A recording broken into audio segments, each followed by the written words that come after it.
Chapter 7 ब्रह्मांड। धनुष ने सारी दुनिया से खुद को अलग करके the heavenly art of cosmic genesis की कला को सीखने में तकरीबन 100 साल लगाए थे, पर फिर भी इस कला को उसके लिए समझना असंभव था।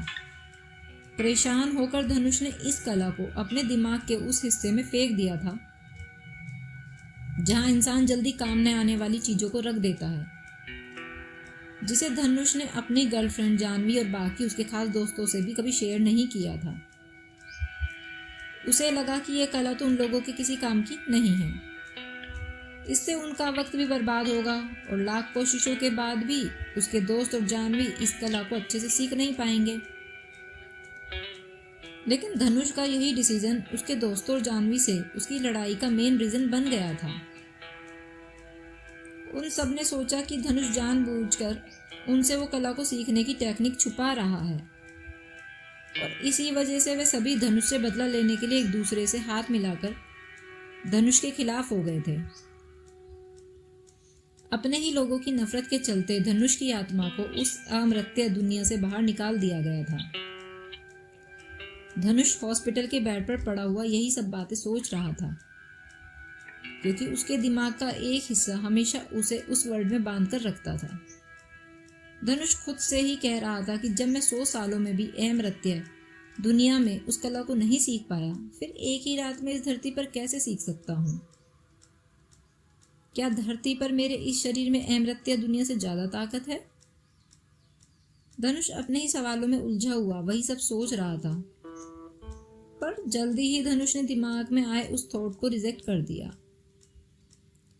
धनुष क्योंकि उस अमर्त्य दुनिया का एक राजा था, इसलिए उस दुनिया में उसके पास अपनी माँ के गर्भ से ही जादुई ताकतें थी और पैदा होने के बाद तो वो भी मेंटली और फिजिकली दोनों तरह से ही काफी स्ट्रांग था।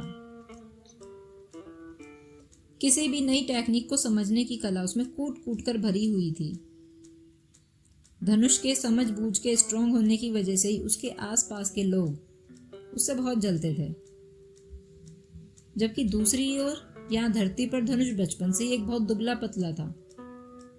फिजिकली भी वो अपने साथ के सभी बच्चों से काफी कमजोर रहा था और ऐसा शायद इसलिए भी था क्योंकि धनुष बचपन से ही अपनी पढ़ाई को लेकर ज्यादा फोकस रहता था। लेकिन उस कार एक्सीडेंट के बाद से तो धनुष बिल्कुल अनाड़ी हो चुका था और इसी चक्कर में कई बार वो तो खुद को ही नुकसान पहुंचा लेता था। इसलिए इस बात का तो कोई लॉजिक ही नहीं है कि धनुष की बॉडी अमर्त्य दुनिया से ज्यादा स्ट्रांग इस धरती पर थी। धनुष हॉस्पिटल बेड पर पड़ा हुआ यही चीजें सोच रहा था, तभी उसे महसूस होता है कि स्टार से एक एनर्जी थ्रेड ने उसकी बॉडी में एंट्री की है, जिससे उसके शरीर में एक अजीब सी लाइफ फोर्स जनरेट हो रही है। धनुष के दिमाग में फिर से वही सारी बातें घूमने लगी। The heavenly art of cosmic genesis जैसी कला को सीखने के लिए उसकी बॉडी को इनिशियल स्टेट में आना होगा। जब उसे अपनी माँ के गर्भ में जन्म दिया गया था, ये माना जाता है कि प्राचीन काल में जब कोई हेवनली एनर्जी नहीं थी, तब सिर्फ एक निराकार एनर्जी थी और इत्तेफाक से इस समय भी धरती पर ऐसी कोई हेवनली एनर्जी नहीं है। धनुष सोच रहा है कि उसके मुंह से इतना सारा खून निकलने के बाद उसका शरीर एक पैरालाइज्ड स्टेट में था, जहां मेरा खुद अपने शरीर पर कोई कंट्रोल नहीं रह गया था। लेकिन ये भी एनर्जी जनरेशन की इनिशियल स्टेट की कंडीशन को फुलफिल नहीं करती है। धनुष पर जो हमला उसके मामा अर्चित ने किया था, उसके बाद धनुष का वापस होश में आना उसे भी एक रीबर्थ ही लग रहा है, क्योंकि इतनी मार खाने और खून बहाने के बाद धनुष का होश में आना एक मिरेकल से कम नहीं है। होश में आने के बाद धनुष को लग रहा था जैसे कि उसमें फिर से आत्मा आ गई हो।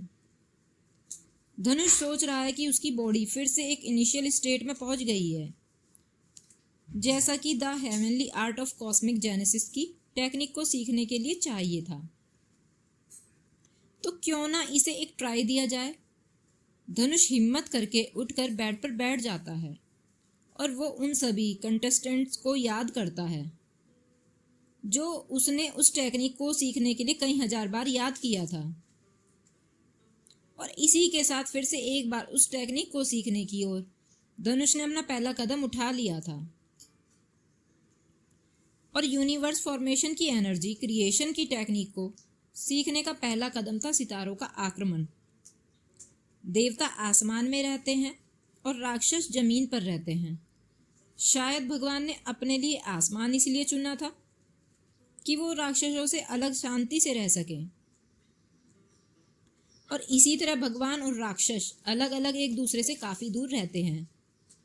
लेकिन सब कुछ तो भगवान ने ही बनाया है, तो फिर उसने राक्षसों को इतना नीच और पापी क्यों बनाया है? या भगवान भी इन राक्षसों से डरता है? यूनिवर्स हमेशा मूव करता रहता है, इसलिए स्ट्रॉन्ग और वीक फोर्सेस को हमेशा के लिए अलग नहीं रखा जा सकता। आज नहीं तो कल ये दोनों मिलेंगे जरूर, और जब ये दोनों आपस में टकराएंगे तो एक भयंकर विस्फोट होगा और फिर नेचर में स्ट्रॉन्ग एंड वीक फोर्सेस को एक साथ रहना होगा। ये है संतुलन की परिभाषा। धनुष इन लाइंस को मंत्र की तरह बोलता चला गया, लेकिन जैसे ही उसने इन लाइंस को खत्म किया, उसने देखा कि उसकी चेतना अचानक से बढ़ती ही चली गई, जब तक कि उसे अपनी आंखों के सामने सितारों से जगमगाता हुआ आसमान साफ साफ दिखाई देने लगा। अपनी लाइफ में पहली बार धनुष सितारों को इतना नजदीक से देख रहा था। उसने महसूस किया कि स्टार्स कितने क्यूट और ब्यूटीफुल होते हैं। धनुष को लगा जैसे कि उसे इन स्टार्स के बीच में ही रहना चाहिए। तभी उसके विचारों की एक झिलमिलाहट के साथ धनुष का ध्यान एक स्टार की ओर गया, जो जादुई तरीके से अचानक से ही तेजी से चमकना स्टार्ट हो गया था, जैसे कि वो धनुष को अपनी ओर खींच रहा हो। और फिर एक पल में ही वो स्टार हजारों रोशनी की किरणों में टूट गया और वो किरणें धनुष की बॉडी से टकराते ही उसके शरीर में प्रवेश करने लगी। जैसे ही धनुष के बॉडी में वो स्टार रेस एंट्री करती है, धनुष की चेतना दूसरे स्टार्स की ओर बढ़ने लगी और धनुष को तो पता ही नहीं चला कि वो कब इन स्टार्स के साथ लुका छुपी का खेल खेलने लगा। धनुष बिल्कुल भूल चुका था कि वो तो वहां तो टेक्निक सीखने आया था, जिसे कि उसे एनर्जी ऑफ यूनिवर्स फॉर्मेशन में मदद मिल सके। अचानक से धनुष बहुत तेजी से चिल्लाता है, आह! धनुष अपने सपने से बाहर आ जाता है और हॉस्पिटल बेड से गिरते गिरते बच जाता है। धनुष की माँ उसकी ये चीख सुनकर उसके पास आती है और उससे पूछती है, धनुष क्या हुआ बेटा, तुम सही हो ना? क्या तुमने कोई बुरा सपना देखा है बेटे? धनुष को पसीने में नहाया हुआ देखकर आरती के दिल की धड़कन बढ़ जाती है। वो धनुष को कसकर अपने गले से लगा लेती है। धनुष दर्द के कारण बेहोश हो गया था और उसने अपनी बड़ी हिम्मत करके अपनी ब्रीथिंग को वापस सामान्य किया था। धनुष की नजरें अपनी माँ आरती के चेहरे पर रुकी हुई थी। वो देख रहा था कि उसकी माँ कितनी परेशान है।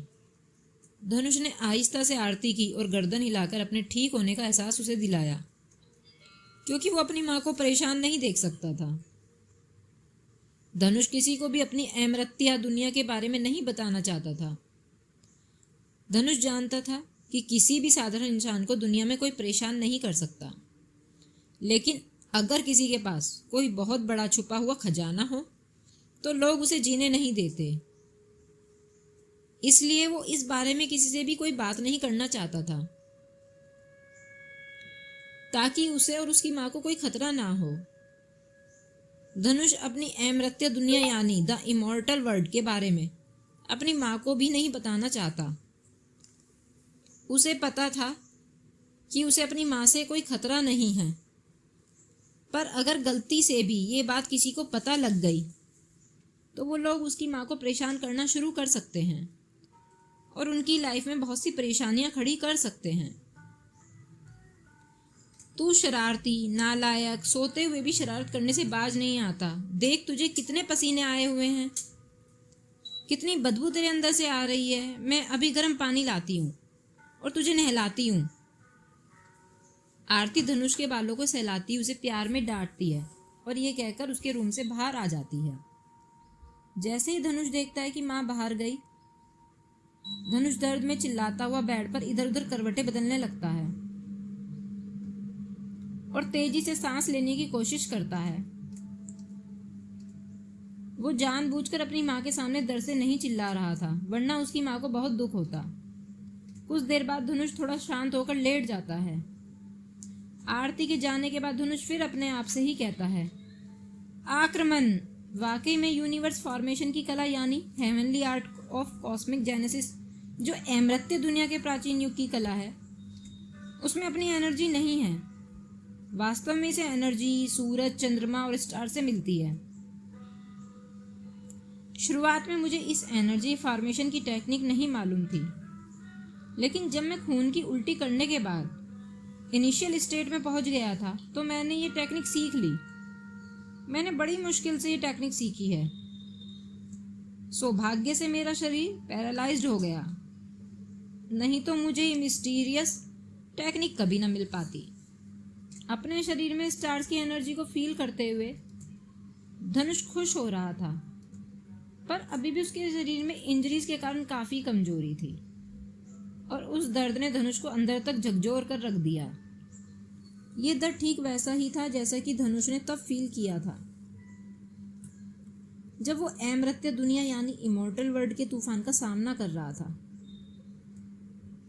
धनुष फिर से उसी दर्द को महसूस नहीं करना चाहता था। धनुष जो कला सीखना चाह रहा था, उस कला का सबसे वीक पॉइंट था कि उसके शरीर में इतनी ताकत होनी चाहिए जिससे वो यूनिवर्स की उस एनर्जी के सामने खड़ा हो सके। उस हेवनली आर्ट का रूल है, अगर आर्ट सीखने वाला व्यक्ति इस आर्ट की फर्स्ट स्टेज सितारों का आक्रमण को सीखना चाहता है तो उसे बहुत सारी आयुर्वेदिक दवाइयाँ, मिनरल्स और किसी बड़े जानवर के इंटरनल ऑर्गन्स खाने होंगे ताकि उसके शरीर में बहुत ज़्यादा ताकत आ सके। फर्स्ट स्टेज को सीखने के लिए बहुत सारा stamina, tough skin, strong organs and perfect blood circulation की ज़रूरत होगी। ये सारे रूल्स इसलिए बनाए गए थे ताकि आर्ट सीखने वाले व्यक्ति का शरीर काफ़ी मजबूत हो सके, क्योंकि इस आर्ट को सीखने के लिए मेंटली और फिजिकली बहुत स्ट्रांग होना ज़रूरी है। अगर आर्ट सीखने वाला व्यक्ति फिजिकली स्ट्रांग नहीं है तो जैसे ही वो इस आर्ट को सीखना स्टार्ट करेगा, स्टार्स की एनर्जी को एब्जॉर्व करते समय उस व्यक्ति के अंदर विस्फोट भी हो सकता है। मेरे लिए धरती पर वापस आना आसान नहीं था। मैं एक बम धमाके की तरह फटकर मरना नहीं चाहता हूँ। मैं जब अमर्त्य दुनिया में था तब मैं heavenly art of conscious energy की इस आर्ट को इसलिए सीखना चाहता था क्योंकि वो दुनिया एक खतरनाक विध्वंस की दुनिया थी और मुझे अपने आप को जिंदा रखने के लिए उस मजबूत साधना की आवश्यकता थी। जबकि यहाँ धरती पर कानून का पालन होता है तो मुझे उच्च युद्ध कौशल रखने की कोई आवश्यकता नहीं है। धनुष धीरे धीरे शांत हो रहा था और वो ये डिसाइड कर रहा था कि वो ये कला नहीं सीखेगा। धनुष को समझ आ चुका था कि अगर वो इस आर्ट को सीखने की कोशिश करेगा तो खुद को ख़त्म कर लेगा। और दूसरा कारण था कि इमॉर्टल वर्ल्ड की उस दुनिया में धनुष को अपनी गर्लफ्रेंड जानवी और अपने क्लोज फ्रेंड की उसे बहुत याद आ जाएगी, जो कि उसके लिए बहुत पेनफुल है। धनुष हॉस्पिटल बेड पर लेटा हुआ इसी सोच में है कि हेवनली आर्ट सीखने में बहुत ज़्यादा खतरा है, इसलिए मैं कोई और आर्ट सीखने की कोशिश करूँगा।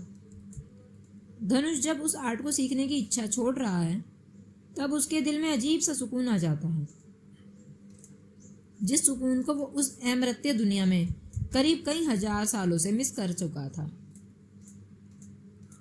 धनुष इमॉर्टल वर्ल्ड के महान राजा के सेनापति का पोता था, इसीलिए धनुष ऐसी कई मार्शल स्किल और अनगणित साधनाओं में निपुण था जो सिर्फ इमॉर्टल वर्ल्ड के महान राजा को ही आती थी। धनुष को कोई ऐसी एक्स्ट्रा ऑर्डिनरी सीक्रेट टेक्निक्स अपने दादा से विरासत में मिली थी। ऊपर से धनुष इमॉर्टल वर्ल्ड की महान सेना का एक टॉप फाइटर भी था, इसीलिए धनुष के पास खुद को स्ट्रॉन्ग बनाने के लिए उनमें से कुछ टेक्निक जैसे कि सोने का हंस, नीलम की आँच और बर्फ़ का दिल, उसे बखूबी इनके बारे में जानकारी थी। इमॉर्टल वर्ल्ड के बहुत से लोग इसलिए चिंतित रहते थे कि उन्हें किसी भी टेक्निक के बारे में नहीं पता था, और धनुष इसलिए चिंतित था कि वो कौन सी टेक्निक से खुद को ट्रेन करे। धनुष यही सब सोच रहा था कि तभी उसे उसकी माँ की आवाज़ सुनाई देती है। धनुष, मुझे तुम्हारे मामा को ऐसे सबके सामने थप्पड़ नहीं मारना चाहिए था, लेकिन उस थप्पड़ के कारण मेरा सारा गुस्सा एक पल में ही ठंडा हो गया। मुझे डर है कि तुम्हें उस थप्पड़ की वजह से अब स्कूल से बाहर ना निकाला जाए। मुझे माफ़ कर देना बेटे। आरती जब कमरे में आई तो धनुष अपनी अमृत्य दुनिया में ही खोया हुआ था, जिसकी वजह से वो काफ़ी टेंस नज़र आ रहा था। तो आरती को लगा कि धनुष स्कूल से निकाले जाने की वजह से परेशान है, लेकिन धनुष अपनी माँ को चिंता में देखकर कहता है, माँ तुमने जो किया बिल्कुल ठीक किया। ऐसे आदमी को तो अक्ल ठिकाने लगानी ही चाहिए। मुझे कोई फर्क नहीं पड़ता अगर ऐसे आदमी को आपने थप्पड़ मारा और उसके परिवार से हमारा कोई भी रिश्ता ना हो। मैं नहीं चाहता, क्योंकि ऐसे आदमी और उसके परिवार से कोई भी रिलेशन रखना हमारे लिए तो बेइज्जती के समान ही होगा। तभी आरती कहती है, लेकिन धनुष उसे बीच में ही काट कर कहता है, माँ तुम चिंता मत करो, उन बातों के लिए तो बिल्कुल भी नहीं जो अभी तक हुई ही नहीं है। क्या पता स्कूल मुझे अभी भी बाहर ना निकाले, और अगर निकाल भी दिया तो शहर में और कोई बड़े भी स्कूल तो हैं। पर अगर आप मुझे पढ़ाना ही नहीं चाहती तो मैं कुछ नहीं कर सकता। धनुष भी मजाक में अपनी माँ को ताना मारते हुए चुटकी लेता है। तब आरती कहती है, तू छोटे शैतान मेरे पास और कौन है? अगर मैं तुझे नहीं पढ़ाऊंगी तो किसे पढ़ाऊंगी? ये कहकर आरती झट से धनुष को अपने गले से लगा लेती है। लेकिन धनुष के दिमाग में अब भी यही चल रहा था कि उसे ऐसी कौन सी टेक्निक सीखनी चाहिए जिससे कि वो अमृत्य दुनिया में ही नहीं रियल वर्ल्ड में भी वॉरियर बन सके। तो क्या धनुष अमृत्य दुनिया में फिर से उस टेक्निक को सीखने की कोशिश करेगा? आखिर क्या है ये इमॉर्टल वर्ल्ड जिसमें धनुष उलझा हुआ है? जानने के लिए सुनिए मेरे साथ धनुष की कहानी धाकड़, द इमॉर्टल वॉरियर, सिर्फ मेरे साथ में। फ्रेंड्स, अगर आपको मेरी स्टोरी अच्छी लगी हो और आगे भी आप इसी तरह सुनना चाहते हो तो आप मेरे चैनल को लाइक, शेयर एंड सब्सक्राइब करना ना भूलें। राधे राधे।